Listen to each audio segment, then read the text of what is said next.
Good morning student.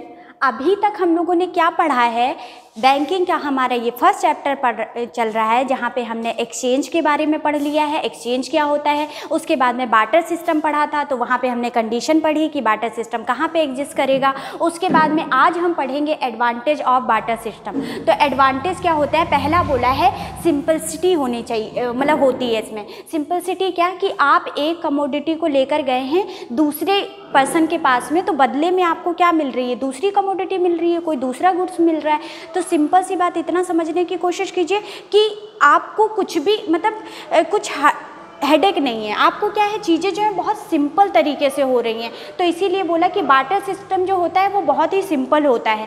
तो simplicity की बात कर दी। उसके बाद में क्या है, डिसेंट्रलाइजेशन ऑफ वेल्थ। अब डिसेंट्रलाइजेशन का मतलब क्या होता है, सबसे पहले हमें ये पता होना चाहिए कि सेंट्रलाइजेशन का मतलब क्या होता है। अब देखो कि कोई ये जैसे एरिया है, ठीक है, और इसी के अंदर ये हमारी इकॉनमी, ये पूरी मान लिया जो ये ब्लैक बोर्ड है आपका, ये पूरी इकॉनमी है, लेकिन जो पावर है या जो मनी है वो इन कुछ लोगों के बीच में क्या है, कुछ लोगों के हाथ में है। तो उसे हम क्या बोलेंगे, सेंट्रलाइजेशन बोलेंगे।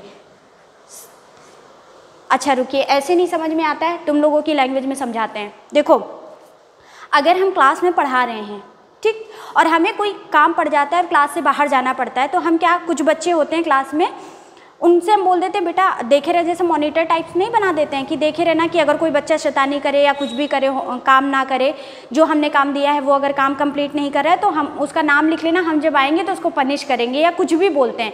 तो हमने जो क्लास की पूरी पावर थी या पूरी अथॉरिटी थी वो 2-3 बच्चों के हाथ में दे दी, तो उसे हम क्या बोलेंगे, सेंट्रलाइजेशन बोलेंगे। अब डिसेंट्रलाइजेशन का मतलब क्या कि हम क्लास छोड़ते समय बोल दें कि जितने बच्चे हो क्लास के अंदर वो सारे के सारे काम ढंग से करोगे, और अगर कोई भी बच्चा शैतानी करता है या कुछ भी दिक्कत होती है तो आपके पास, सब लोगों के पास अथॉरिटी है कि आप उसका नाम लिख लीजिएगा और जब हम आएंगे तो हमें क्लास में बता दीजिएगा। तो हमने क्या किया कि सारे बच्चों को कंसीडर किया और सारे बच्चों को क्या कर दिया है कि आप लोग क्या करो, आप लोग, सिंपल सी बात है कि अगर कोई दिक्कत परेशानी होती है तो हमें बताइए। तो पावर को हमने क्या कर दिया है, डिसेंट्रलाइज कर दिया है, सबके लोगों में विभाजित कर दिया है। तो बार्टर सिस्टम में इसको कैसे पढ़ेंगे, बार्टर सिस्टम में बेटा इसको ऐसे पढ़ेंगे कि जो आपके पास में मनी है, मतलब वेल्थ की बात कर रहा है ना, तो जैसे अगर मनी के टर्म में देखा जाए तो जो पैसा होता है, कुछ जो बहुत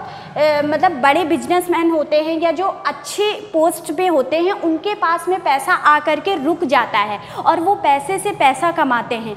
तो जब पैसे की बात आती है तो वहाँ पे मनी का सेंट्रलाइजेशन हो जाता है। लेकिन अगर गुड्स की बात करें तो गुड्स को तो आप, ऐसा है नहीं कि आप बैंक में जमा कर लोगे, पता चल रहा है 1 कुंटल गेहूँ हुआ तुम्हारे यहाँ एक्स्ट्रा है, तुमने क्या किया, उसको बैंक में रखवा दिया, नहीं। तो वो वेल्थ का क्या होता है, बार्टर सिस्टम में डिसेंट्रलाइजेशन होता है। अब उसके बाद में थर्ड आ जाइए, दिया है म्यूचुअल कोऑपरेशन। म्यूचुअल कोऑपरेशन तो बेटा बहुत ही ज़्यादा ज़रूरी है, क्योंकि हमें अपनी नीड्स के लिए किसी सामने वाले पर्सन पे अगर डिपेंडेंसी है तो उससे क्या, कोऑपरेट करके चलना पड़ेगा। तो इससे क्या होता है, बताते हैं कि रिलेशंस भी अच्छे होते हैं, ठीक। फिर उसके बाद में देखिए फोर्थ दिया हुआ है, फोर्थ क्या है, यूज़फुल इन इंटरनेशनल ट्रेड। अब देखिए ये यूज़फुल कैसे है इंटरनेशनल ट्रेड में। इंटरनेशनल ट्रेड का मतलब कि जब हम आउटसाइड द कंट्री बात करते हैं, मतलब अपनी कंट्री से बाहर जाके अगर हम ट्रेड करना चाहते हैं तो उसको हम क्या बोलते हैं, इंटरनेशनल ट्रेड बोलते हैं। तो ये कैसे यूज़फुल है, मतलब दिमाग में आएगा कि गुड्स इतनी दूर लेके जाओगे, नहीं, लेकिन आप लोगों में ये बताया हुआ है कि देखिए जब भी हम, जैसे अगर चाइना से ट्रेड करें, नहीं चाइना से रहने दो, अमेरिका से करते हैं, यूएसए से हम कोई भी बिजनेस कर रहे हैं, ठीक, मान लो हम इनको टी भेज रहे हैं, हमारे यहाँ पे रुपी चलता है, इनके यहाँ पे डॉलर चलता है कि नहीं। तो ऑब्वियस सी बात है कि हमें क्या करना पड़ेगा, फॉरेन करेंसी का जो एक्सचेंज होता है उसमें डिफ़िकल्टीज आएगी। हमें क्या करनी पड़ेगी, रुपए की वैल्यू यूएसए में ये डॉलर में निकालनी पड़ेगी। तो अलग अलग, अब चलो ठीक है, इनमें हमने डॉलर के हिसाब से अपनी करेंसी सेट भी कर दी, फिर अगर हम दूसरी कंट्री के साथ बिजनेस करें तो वहाँ की करेंसी कुछ और होगी। तो इन्होंने एक तरीके से ये बताया हुआ है कि जब गुड्स की बात होगी तो गुड्स तो बेटा गुड्स ही रहते हैं ना। टी अगर हमारे यहाँ टी है तो उनके यहाँ भी टी होगी, अगर राइस हमारे यहाँ राइस है, वो भले ही नाम चेंज कर सकते हैं पर क्वालिटी तो वही रहेगी ना, राइस तो राइस ही रहेगा, वो बदल नहीं जाएगा। तो वही चीज़ बताई गई है कि यूज़फुल होता है इंटरनेशनल ट्रेड में, क्योंकि गुड्स को हमें क्या करना है, किसी के कंपैरिजन में नहीं रखना होता है। तो इन्होंने बताया कि इससे हमारी क्या इकोनॉमी ग्रो करती है। अब उसके बाद में 5th पॉइंट देखिए, दिया है मिनिमम रिस्क इन एक्सचेंज। बेटा एक्सचेंज करने में ना बहुत मिनिमम रिस्क होता है। मिनिमम रिस्क कैसे होता है कि आप क्रेडिट पे सामान तो दे नहीं रहे हो कि भैया ऐसा करो आप 2 किलो घी मेरा ले जाओ और आप कल चावल दे देना या परसों दे देना, ऐसा तो नहीं करते ना। आप गुड्स के बदले गुड्स को एक्सचेंज कर रहे हो, आपने गुड्स को अच्छी तरीके से देखा होगा, सारी चीज़ें देखने के बाद में आप एग्री हुए होगे। तो सिंपल सी बात है, यहाँ पे रिस्क जो होता है वो बहुत ही कम होता है, एक्सचेंज का रिस्क बहुत कम होता है। देन उसके बाद आता है बेटा हार्मनी अमंग द मेंबर। अब जितने भी मेंबर होते हैं उनके बीच में हार्मनी का मतलब समझते हो? हार्मनी का मतलब होता है जैसे कि जैसे मान लिया कि क्लास में कुछ बच्चे हैं, अब वो पता चला सारा होमवर्क करके चले आ रहे हैं और सब मतलब जितना बताओ उससे आगे करके चले आ रहे हैं। कुछ बच्चे ऐसे हैं जो अब होमवर्क नहीं करके ला रहे हैं, या ये सोच लीजिए कि उनको उतना अच्छे से नहीं समझ में आ रहा है, उतने ब्रिलियंट नहीं हैं।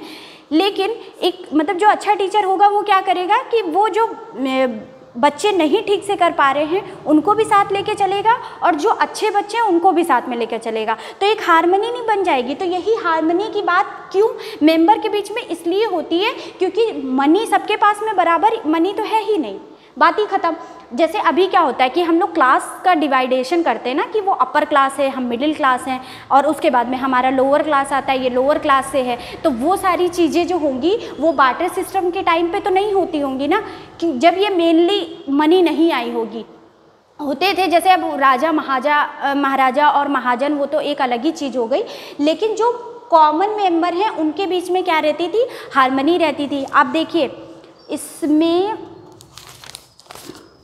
बता देते हैं तुम्हारी बुक में क्या दिया हुआ है।